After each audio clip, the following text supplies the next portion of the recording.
nilai-nilai Pancasila itu tidak dilaksanakan dengan semestinya, dapat berakibat terancamnya kelangsungan negara kebangsaan Indonesia. Terbukti merupakan ideologi yang tahan banting sekaligus paradoksal.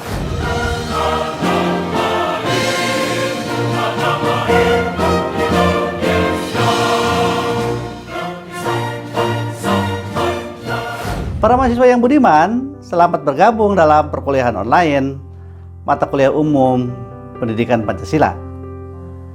Pertemuan kali ini akan membahas pengantar memahami pendidikan Pancasila.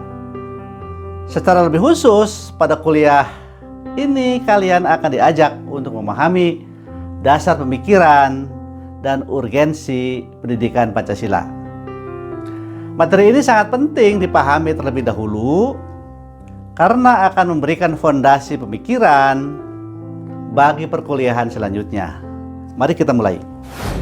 Dalam perjalanan sejarah bangsa Indonesia, sesungguhnya nilai-nilai Pancasila sebagai pandangan hidup bangsa sudah terwujud dalam kehidupan bermasyarakat sejak sebelum Pancasila sebagai dasar negara dirumuskan dalam satu sistem nilai.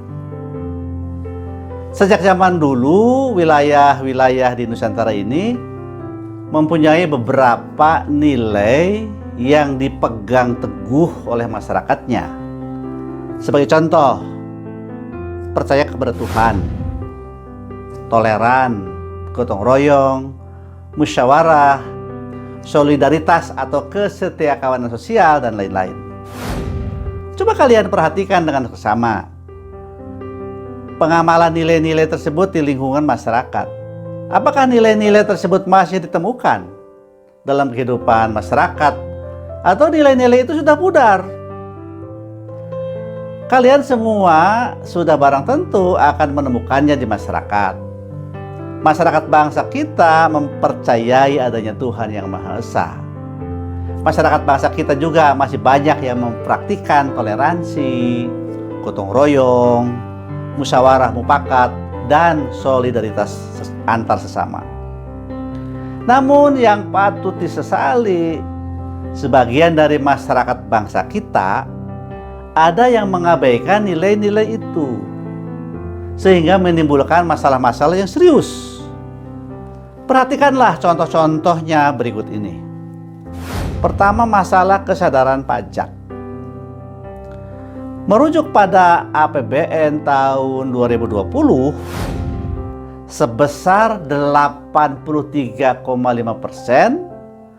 penerimaan negara itu berasal dari pajak.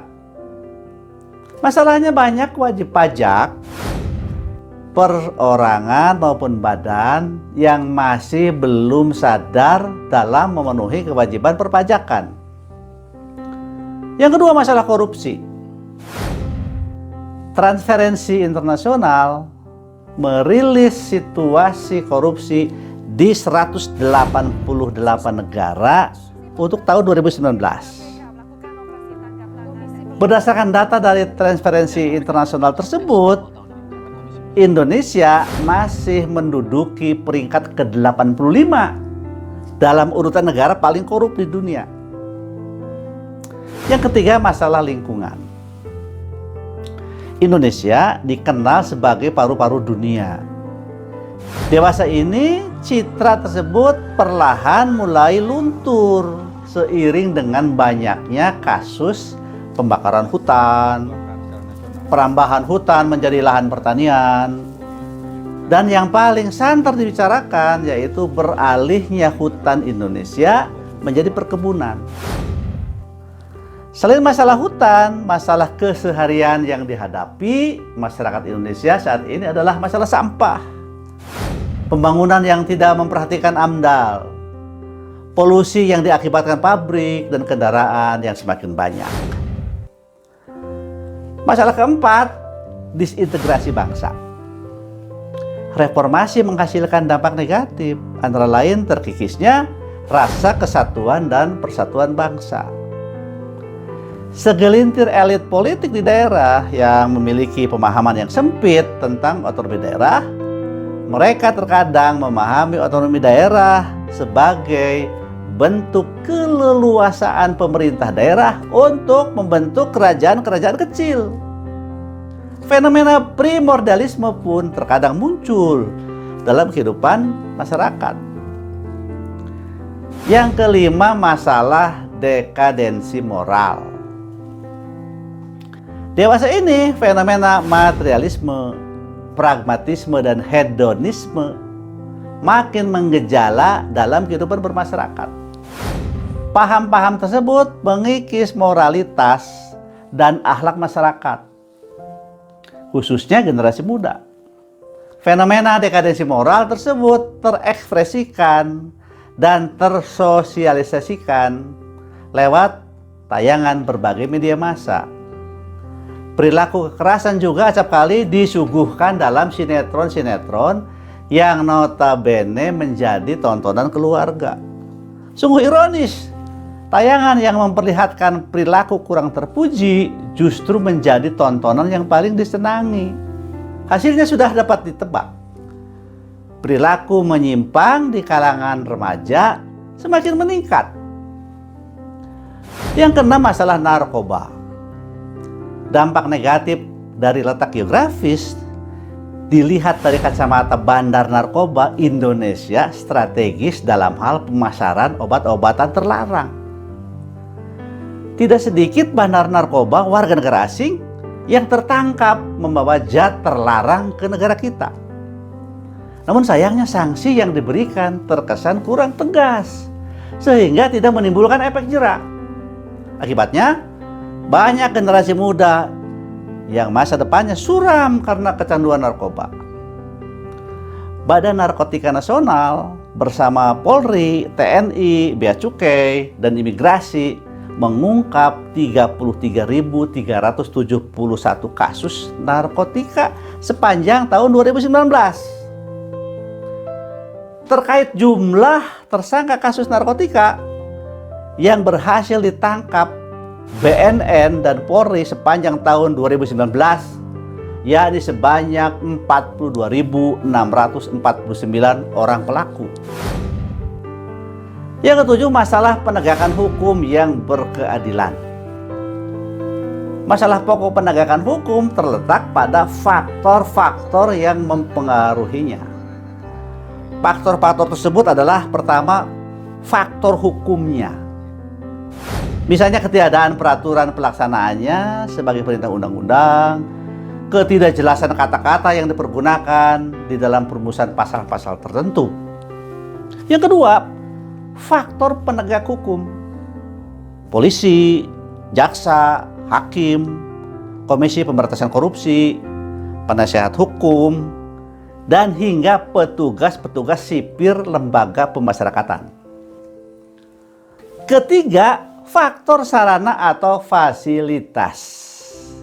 Tenaga manusia yang berpendidikan tinggi dan terampil, organisasi yang baik, peralatan yang cukup memadai, keuangan yang cukup, dan lain-lain.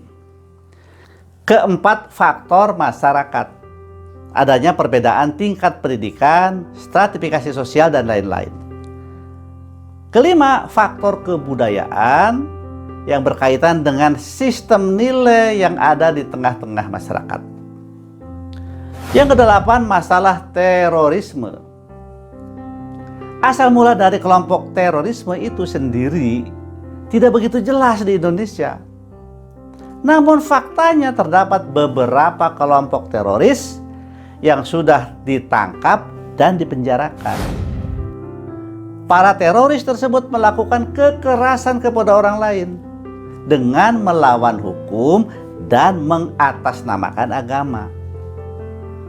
Sejumlah tokoh berasumsi bahwa lahirnya terorisme disebabkan oleh himpitan ekonomi, rendahnya tingkat pendidikan, pemahaman keagamaan yang kurang komprehensif. Dari sejumlah permasalahan tersebut terbukti bahwa nilai-nilai Pancasila itu tidak dilaksanakan dengan semestinya. Dengan demikian munculnya permasalahan yang mendera Indonesia memperlihatkan telah tergerusnya nilai-nilai Pancasila dalam kehidupan bermasyarakat, berbangsa, dan bernegara.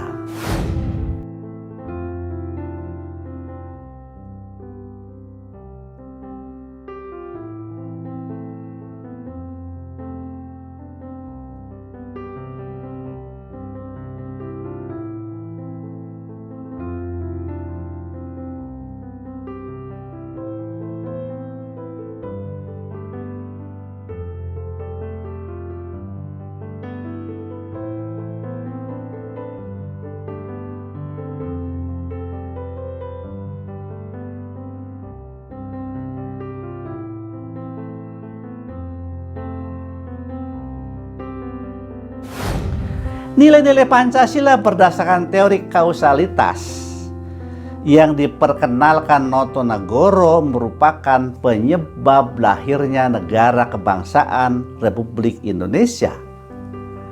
Maka penyimpangan terhadap nilai-nilai Pancasila dapat berakibat terancamnya kelangsungan negara kebangsaan Indonesia. Nah, disinilah urgensi dari pendidikan Pancasila di perguruan tinggi. Ibarat pohon Pancasila yang telah dirumuskan oleh para pendiri bangsa sebagai dasar negara melalui penggalian, penyerapan, kontekstualisasi, rasionalisasi, dan aktualisasi tetap harus dijaga dan dirawat. Perkuliahan pendidikan Pancasila itu sebenarnya salah satu wujud untuk melakukan penjagaan dan perawatan itu.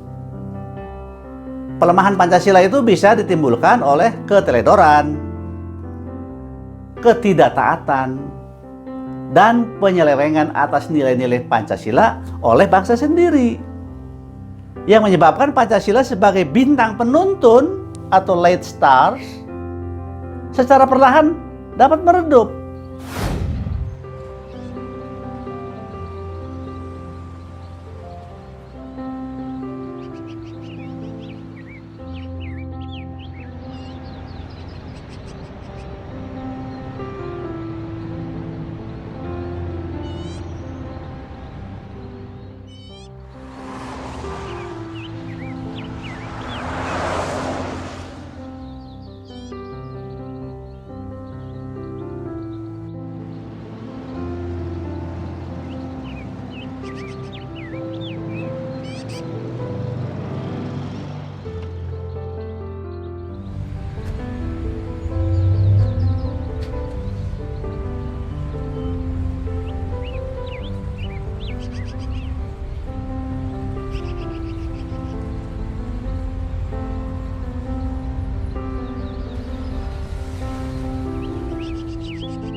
Para mahasiswa yang budiman, setelah mendekati 1 abad disepakatinya sebagai dasar filsafat negara, pandangan hidup, norma dasar, ideologi negara, dan kepribadian bangsa Indonesia, sebagai kerangka konsepsi Pancasila terbukti merupakan ideologi yang tahan banting sekaligus paradoksal.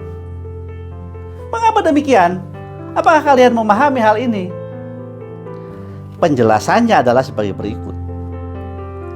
Mengapa disebut paradoksal? Sebab ideologi yang secara konseptual itu tahan banting, dalam kerangka operasionalnya terdapat jurang yang semakin lebar antara idealitas Pancasila dengan realitas aktualisasinya.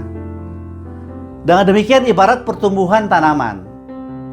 Laju pertumbuhan Pancasila pun perlu ada kesengajaan untuk merawatnya dengan penuh pemahaman, kecermatan, dan ketekunan dalam proses pemupukan dan pencahayaan.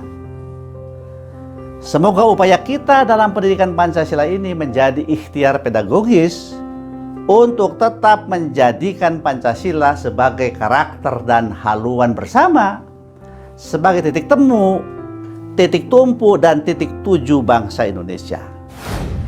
Demikianlah perkuliahan kita kali ini. Kepada para mahasiswa, ataupun siapa saja yang ingin menyampaikan pertanyaan, silakan tulis dalam komentar pada tayangan video ini. Pertanyaan insya Allah akan dibahas dalam pertemuan perkuliahan selanjutnya.